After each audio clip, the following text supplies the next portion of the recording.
বিদেশ যাওয়ার পরে আমি বাড়িতে একাই থাকতাম। আমার একটা ভাসুর ছিল, সে অবিবাহিত। তার সাথে আমার হচ্ছে যে রিলেশন মানে সম্পর্ক তৈরি হয়। আস্তে আস্তে সম্পর্ক তৈরি হওয়ার পরে তার সাথে আমি সব কিছুই করি। সব কিছু করার পরে আমাদের বাড়িতে কেউ টের পায় না অবশ্যই, কারণ আমার শাশুড়ি একা থাকে আর আমার ভাসুর বিয়ে শাদী করেনি। আমার তো হাজব্যান্ড বাহিরেই থাকে, স্বামীকে সময় দিনে। এখন ভাসুরের সাথে অনেক কিছু আমাদের সম্পর্ক, ভাসুরের সাথে শোয়া ওঠা বসা সব কিছুই। তো আসলে কি, মেয়েরা এমন একটা জিনিস যে সব কিছু থাকার পরেও মনে করে যে কিছুই নাই। এখন স্বামী টাকা পয়সা সব কিছুই পাঠায়, কিন্তু সামান্য একটা সুখের জন্যে আমি যে এই কাজটা করতে বাধ্য হয়েছি, এই কাজটা কিন্তু আপনারা কইরেন না, কারণ এটা অন্যায়। একজনকে ঠকায় একজন কোনো দিন সুখী হয় না, এটাই হলো কথা। কারণ আমি আজকে আমার হাজব্যান্ডের টাকা পয়সা ধন সম্পদ সব কিছু আত্মসাৎ করে আমি যে আমার ভাসুরকে নিয়ে আজকে মানে সংসার করতেছি, এটা কিন্তু আসলে অন্যায়। আমার স্বামী যে টাকা পয়সাগুলো পাঠাইছে সব কিছু আমার নামে নিজে ব্যাংকে রাইখা, সোনা গয়না জাগা সম্পদ সব কিছু নিজে কইরে আমি আমার ভাসুরের সাথে ঢাকা চলে আসি। ঢাকা আসার পরে হচ্ছে যে আমরা দুজনে বিয়ে করি।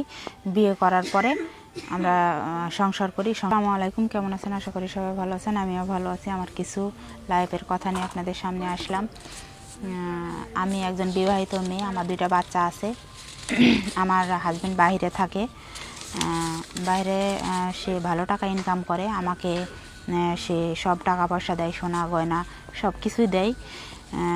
ব্যাংক ব্যালেন্সে টাকা পয়সা আমাদের অনেক কিছুই আছে।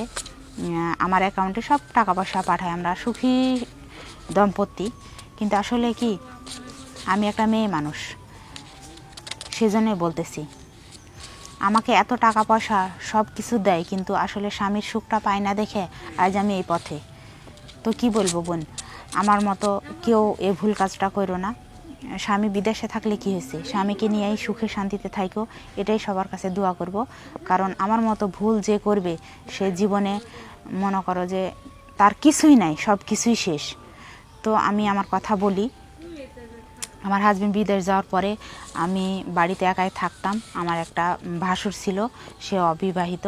তার সাথে আমার হচ্ছে যে রিলেশন মানে সম্পর্ক তৈরি হয়। আস্তে আস্তে সম্পর্ক তৈরি হওয়ার পরে তার সাথে আমি সব কিছুই করি।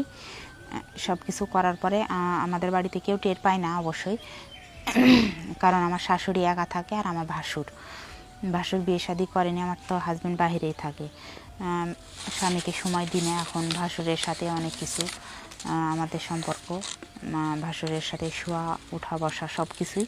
তো আসলে কি, মেয়েরা এমন একটা জিনিস যে সব কিছু থাকার পরেও মনে করে যে কিছুই নাই। এখন স্বামী টাকা পয়সা সব কিছুই পাঠায়, কিন্তু সামান্য একটা সুখের জন্যে আমি যে এই কাজটা করতে বাধ্য হয়েছি, এই কাজটা কিন্তু আপনারা কইরেন না, কারণ এটা অন্যায়। একজনকে ঠকায় একজন কোনো দিন সুখী হয় না, এটাই হলো কথা।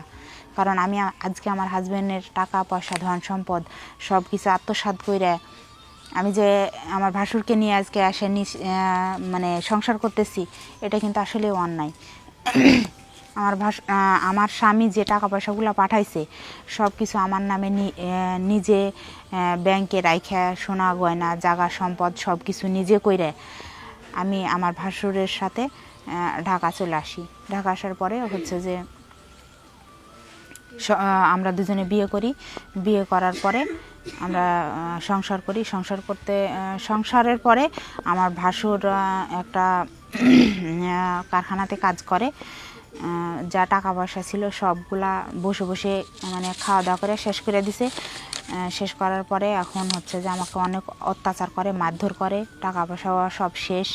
এখন আমাকে কাজে যাইতে বলে, আমি কাজে যাই না, তাই আমাকে অনেক অত্যাচার করে। আমি সে অত্যাচার সহ্য করতে না পারে আজ আমি চলে আসছি। আমি নিজে একা থাকি। তো আমার মতো ভুল বোন কেউ কইরো না জীবনে। কারণ আমি যদি আজকে স্বামীর সংসারে থাকতাম, স্বামী আমাকে যে আদর ভালোবাসাটা দিছিল সেটাই নিয়ে যদি থাকতাম, তাহলে আজ আমার কপালে এত দুঃখ হতো না। টাকা পয়সায় সুখ পাওয়া যায় না বোন, টাকা পয়সা নিয়ে কিছুই হয় না। কারণ সুখ হলো একটা মনের দিক দিয়ে। কারণ তোমাকে স্বামী টাকা পয়সা তোমার জন্য ইনকাম করতে গেছে, আজ তুমি যদি তাকে ভালোবাসা দিয়ে আগলায় রাখতে, তাহলে তোমার আজ জীবনটা এরকম ছারখার হইতো না। তা আজ আমার এই জীবনটা আমি নিজেই খারাপ করছি, তো আমার ভুলের জন্য আমি একমাত্র দায়ী, আর কেউ না। তাই আমি বলতেছি, আমার মতো ভুল কেউ কইরো না বোন। স্বামী সংসার যতই কষ্ট হোক, স্বামী নিয়ে সুখে শান্তিতে থাকার চেষ্টা করো। স্বামী যদি একটা বলে, তুমি চুপচাপ থাইকো, স্বামীর মুখের উপর তর্ক করো না, স্বামীকে ভালোবাসো, স্বামীর সাথে ভালোভাবে সংসার করো। এটাই সবার কাছে আমি আশা কামনা করি। তো আমার কথাগুলো তোমরা বুঝতে পারছো। আমার ভুল আমি নিজে এখন আমার নিজের জীবন দেওয়া হলেও শুধরাবো, কিন্তু আমার মতো ভুল তোমরা আর করো না। তো ভালো থাকো, আশা করি আমার কথাগুলো বুঝতে পারছো। আল্লাহ হাফেজ।